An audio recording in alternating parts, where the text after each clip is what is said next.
আজকে এখানে অবস্থান করার কারণ হচ্ছে এর সঙ্গে আমার দীর্ঘ 1.5 বছরের সম্পর্ক। তো গতকাল রাতে হচ্ছে ওর সঙ্গে আমার সম্পর্ক হয়। তারপরে ও হচ্ছে এক পর্যায়ে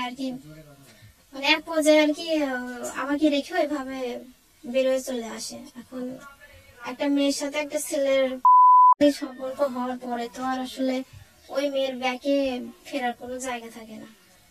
সেই জন্য আমার এখানে আসা যে আমি চাই আমাকে মেনে নিক। না, এর আগে আরো হয়েছে।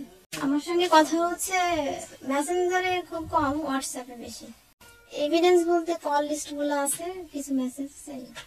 আমার দাবি, আমি যেহেতু বাংলাদেশি একটা মেয়ে, আর বাংলাদেশি আমি তো আর ইউরোপ কান্ট্রির কোনো মেয়ে না যে ফিজিক্যালি কোনো কিছু হয়ে যাওয়ার পরে আমি ফ্রিলি খুবই স্বস্তিতে ঘুরে বেড়াচ্ছি, এরকম না। যেহেতু আমি একটা বাংলাদেশি মেয়ে, মুসলিম পরিবারের মেয়ে, হ্যাঁ আমিও ভুল হয়েছে, ভুলটা কিন্তু আমার একার না। তো আমার যেহেতু এরকম কোনো কিছু হয়ে গেছে, আমি চাই যে বিয়ে করব।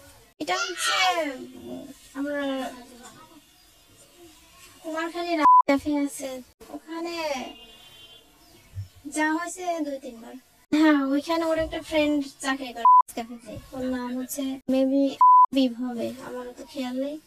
তো ও জানে যে হচ্ছে ওর সঙ্গে আমার রিলেশন আছে, দেখা করতেছি কিংবা কিছু একটা, আমরা কর্নারে সিটে আছে হচ্ছে, এগুলা ওর নোটিসে আছে।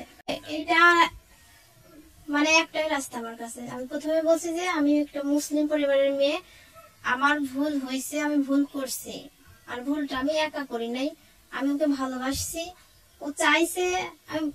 এখন ও এই সময় ওর ওইভাবে কোনো কর্ম করে না, সেই ক্ষেত্রে ওর লেট হবে, এগুলো আমি আর কি কম্প্রোমাইজ করি।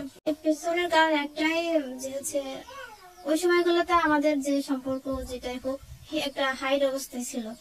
তো গতকাল যেটা হয়েছে ওইটা আসলে ওখানে কিছু পাবলিক ইনভলভ হয়ে গেছিল, ওনারা আর কি এগুলো একটু সার্কুলার করে দিচ্ছে। তো এটা হচ্ছে আমি ক্লিনিকের পাশে একটা বাসাতে থাকি, এখানে সরি এটা ক্লিনিকের মধ্যে না, এটা ক্লিনিকের পাশে। জি হ্যাঁ, কয়েকজন মহিলা ছিল এখানে, ওনাদের আর কি ও ধাক্কা দিয়ে এক পর্যায়ে বেশি। কালকে পর থেকে রাত্রে হচ্ছে প্রায় 3টা-2টা পর্যন্ত হচ্ছে নাম্বার দিয়ে ওর পরিবারের লোকজনের সঙ্গে আমাদের কথাবার্তা হয়, যেরকম একটা কাজ হয়ে গেছে। এখানে আমাদের প্রতিষ্ঠানের যিনি এমডি স্যার, উনি ওনাদের হচ্ছে একটা চাচা আছে, উনি একা আসে ওনার সাথে কথাবার্তা বলে দেয় আর কি, যে এরকম তো একটা ঘটনা ঘটছে, মানুষজন জানার আগে আমরা আসছি আপনার সঙ্গে কথা বলতে, ব্যাপারটা নিয়ে বিস্তারিত, যে আসলে কি করলে ভালো হয়। এই পারপাসে ওর হচ্ছে হোয়াটসঅ্যাপ দিয়ে আমার সঙ্গে ওর ওই যে বড় ভাইয়ার, তখন হচ্ছে বড় ভাইয়ার মেবি কথা বলছিল, আর 2:30-3টা কিংবা 3:30 এরকম কথাবার্তা।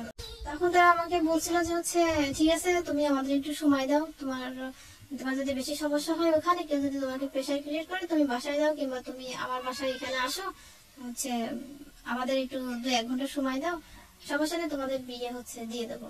ভাই আমাকে এইভাবে বলছে। এখন আমার পরিবার, আত্মীয় স্বজন, আমি যেখানে জব করি, ব্যাপারটা সবার কাছে আর কি জানাজানি হয়ে গেছে, সবাই জানে। এখন পরিবার থেকে বলছে যে তুমি এরকম একটা কাজ করছো, তুমি আর আমার হচ্ছে এখানে থাকার অধিকার রাখো না, তোমার যেটা ভালো মনে হয় তুমি সেটা করো।